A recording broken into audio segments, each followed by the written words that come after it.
What's going on, YouTube? This is your girl Kayla Wright. I'm coming to you all with my month-to-month hormone update videos, and I'm currently on month 3.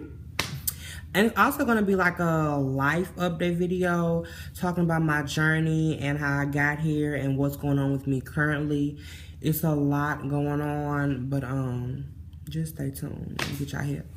But currently I just got my prescription refilled today.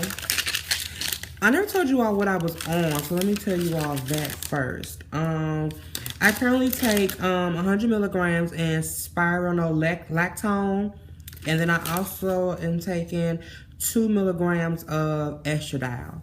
And I take those twice a day. So I take each pill twice a day, 1 pill each in the morning, 1 pill each at night. I usually take like around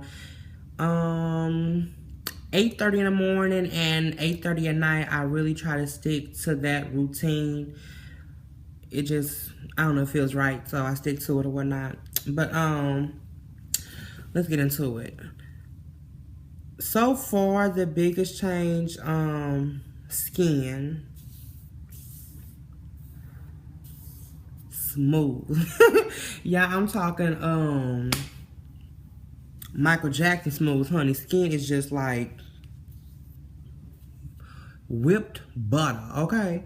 I shaved my legs, I want to say like maybe a week ago, and I still need to shave. Like, my hair is really just like, it's really fine, and it's really slowly coming back. Thumbs up. I would say breasts are still developing. They're still coming in. I don't have a bra on currently, so I want you all to see exactly what it was given or whatnot. Let me take this jacket off so y'all can see. Okay, so these are my breasts, no bra. Okay, so first of all, nipples. It's just for educational purposes, don't get nasty. Okay, so my nipples are really expanding, like expanded. Not huge nipples, but I can tell they're expanding more than what they were before I was on hormones. They're getting there, you know, it takes time. I ain't worried about it, you know, slowly but for surely they will get there. But this is what I'm giving right now at 3 months. My little push I'm giving.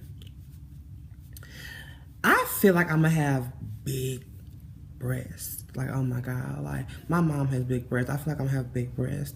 I don't want too big, but you know, whatever I get, I'll take it. I'll deal with it. Life, just like life. I've been getting a lot of compliments. People have been telling me, oh my God, Kay, you losing weight, but you're not, you know, skinny, but you look really good. You look really, you know, look really good. And I don't think it's fat. I'm not losing fat. I'm gaining fat.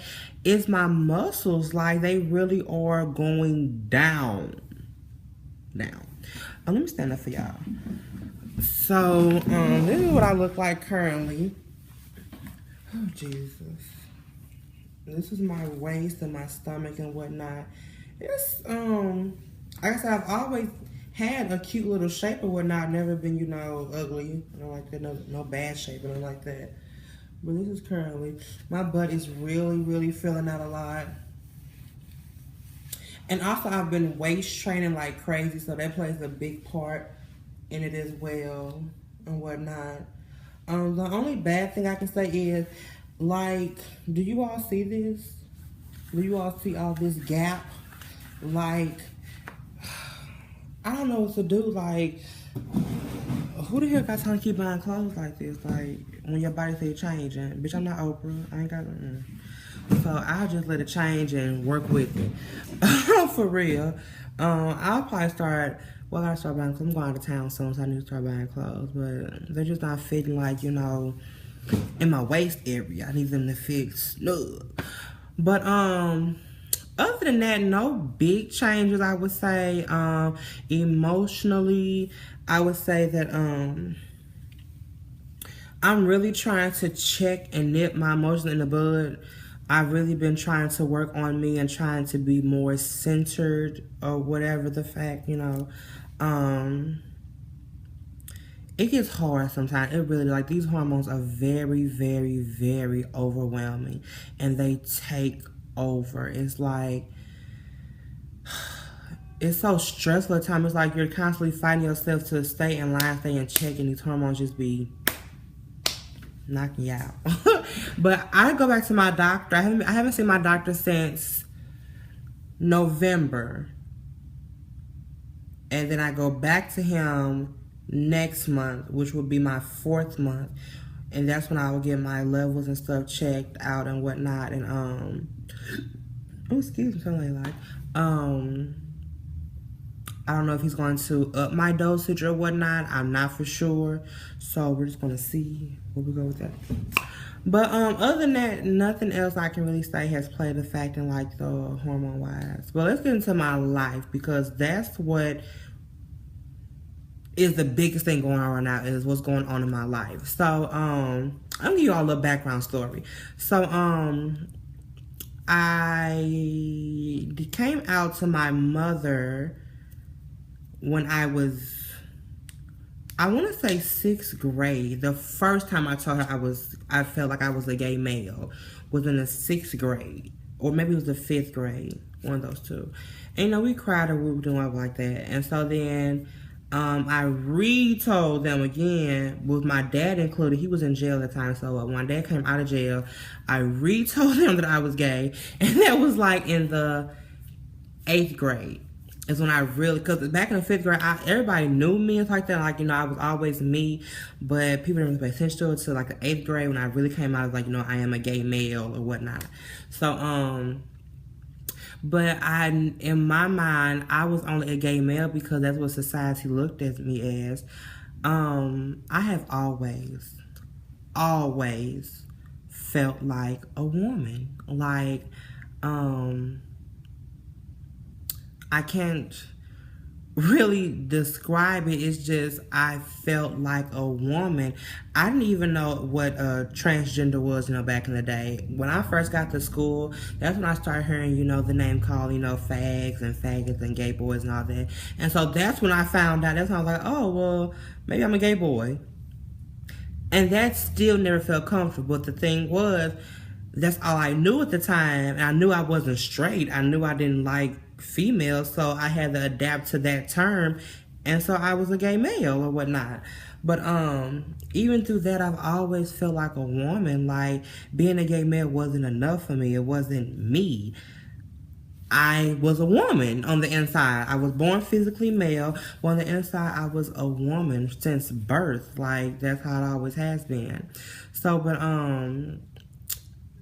I came out to my mom and my brothers and family as transgender back in 3 months ago. Before I got on hormones, I told them. And so it was it's been tough. I would say that it's been very tough. They love me, they accept me, they are here for me, they support me, all of the things. It's just, we're having a hard time with acceptance and acknowledgement. They accept me for who I am, but don't acknowledge who I am.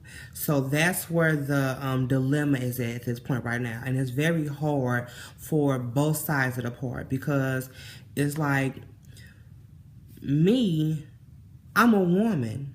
I'm a girl. So when someone is not understanding or bumping heads with what I am, then that's a problem for me. For my mom, when she looks at me, I'm her son. You know, she birthed a boy, so it's really hard for her. So we're in this position and predicament right now where it's just like,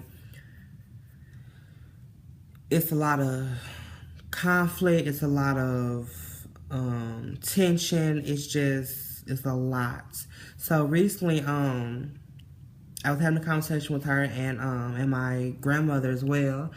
And it was basically just like, you know, I've been crying and crying and crying and crying, and she has too, and it's just been constant crying.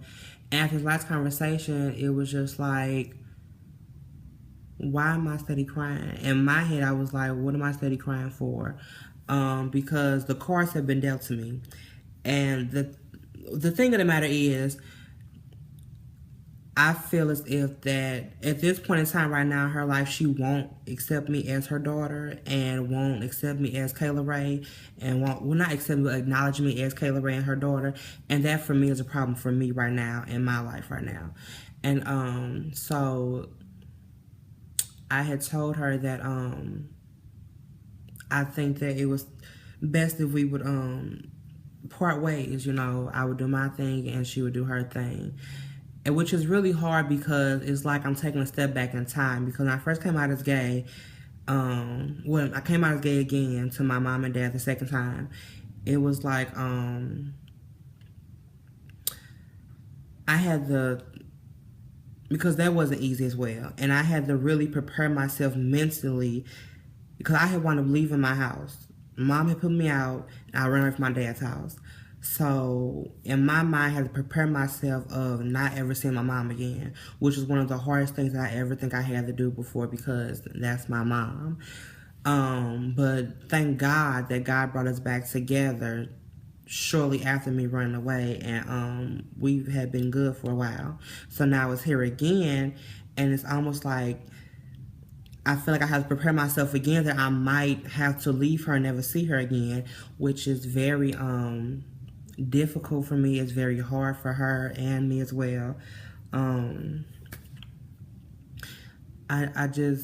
don't know what to do, and I feel bad because I don't want to put her in the predicament of thinking that she has to, you know, I don't want to seem unfair. I don't want to seem like you have to choose. Like, either you're going to call me Kayla Ray and acknowledge me as your daughter, or I'm leaving. I'm hitting the books. I don't feel like that's fair. But at the same time, I want to be fair to me. Do you understand? I want to, because it's something I have been dealing with my whole life, you know, so I want to start putting myself first. I always have been a very quiet and timid and shy kind of person. I've learned how to be, how to have an outgoing personality, how to have an inviting personality, but on the inside, I'm very shy and to myself. And what I'm good at is shutting people out and pushing forward. I'm very good at that. And that's not something to be proud of. It's just, it is what it is. But I don't want to, that's my mom. I don't want to leave her behind. I don't want to stop being in her life. I don't want to stop being in my life. It's just, we're at this predicament. We're at this point, like, we don't know what to do. And it's very just, it's so hard. Like, we've been crying and crying and crying. I don't know. It's like, am I being unfair by asking her to do this so early in my transition? Or is it something that I should be standing firm on and keep standing on? I don't know what to do, y'all. Like, this has really, like, been very stressful. It's been very chaotic. I honestly don't know what to do. I love that lady to death. Like, that's my rock. Like, my mom, my grandma, my brother, like, that's my family. Like I told her, I was like, you know, I don't want to lose you. I don't have a dad. Point blank. He ain't with me. He ain't here for me. Last time he seen me, he left and said he got sick. So we ain't here. We ain't nothing. So for me to say I would walk away from my mother, that hurts deep in my soul. Because she's all I got. Like, but it's just the fact of, when you're telling me that I will never be your daughter, that when you look at me, I'll always be a man to you, that hurts deep as well. And I know that it all comes in time, and that's why I said I'm not forcing it on anybody. I'm asking for a little hope, you know, a little hope that maybe you will see it, maybe that you will come around. But when you're telling me that you won't, that you're not, it's never going to happen, it's like, what do I do? Like, what do I do? And I've talked to, one of my transgender friends. That's my great granny, my gay granny. And I was just asking her about her situation, her life, and what she dealt with, and it was kind of similar. You know, I think as transgenders, we all deal with, like, it may not be the exact same circumstances and outcome, but it's similar, you know. And she said she dealt with something very similar, and but now they had to separate for a minute, but came back even stronger, and they love her even more now, and accept her and acknowledge her for who she is. And that's where I want to get to. That's where I really want to get to. I don't want to leave my family. I don't want to break off, because she knows what I know, that if I do break off, then we probably won't never see each other again. And that's something that hurts both of us, because we're here for each other. We're close. Me and my mom are close, like close. I'm her firstborn, so everything she did with me first. So we are close. It's hard, y'all. It really is hard. I don't know. We're gonna try some counseling and see where that takes us. I'm praying, and I'm hoping, I'm praying for great outcomes. Even a glimpse of hope is something, you know. Because I don't know how to explain enough to her or get it through to her, because she's not in my shoes. She's in her shoes. And but her son is no longer here. Her son has been gone for a while. I don't know how to keep explaining. Like, I have never been a male on the inside. Like, I never have. I can't even go back to think. I remember being younger and trying to be like my father, you know, little wife beater on, pants sagging or whatnot, and that felt so weird to me. That wasn't me. I was lying to myself. That's never been me. And like I told her, you know, I can't force you to call me who I want you to call me, because that would be a lie to you. And fake love, I don't like. I'd rather no love than fake love. But I don't know, y'all. I really don't. Like, I would really appreciate if you all would give me some type of advice, or, you know, anything to help, because we're really just at a standstill. And I want to get through this together. I really do. I want to get through this together with my family. You know, it's already hard in life, and life is too short. I don't want to lose the ones I love. At the same time, I don't want to lose myself. So, I don't know. But all I can do is keep praying on and keep working on it, and just keep being positive about the matter, you know. But I love them so much. I really, really do. I love them a lot. Yeah. But so that's pretty much what's been going on in the life of Kay. Yeah. So far, so much. I will come to you all again with some more update videos. Thumbs up if you like this one. I'll definitely come to you all with more and more. Also, my hair, if you all didn't watch my last hair video, this is my lace frontal wig, colored, constructed, and customized by Kay. I did that. It's a lace frontal. I added some baby hairs. It's not laid down because I'm finna go to sleep. It don't matter. But little baby hairs give it, like, you know, a more realistic effect or whatnot. But I'm going to be making some more wigs and doing some more videos. So I have a few subscribers, and I really do appreciate you all. Like, I really do appreciate everybody who watches me and all my views and anything of that sort, you know. Speak up, you all. Talk to me. I love talking to people. I love giving people advice, hearing people's point of view, all of that. So don't be shy. I'm here to talk to you all. I want you all to talk to me. But just stay tuned, you all. Like, this year I have a lot planned for myself, and I want you all to be here with me, you know. Let's all just come together, you know, do it together. All right, till next time, you all. Bye. Mwah.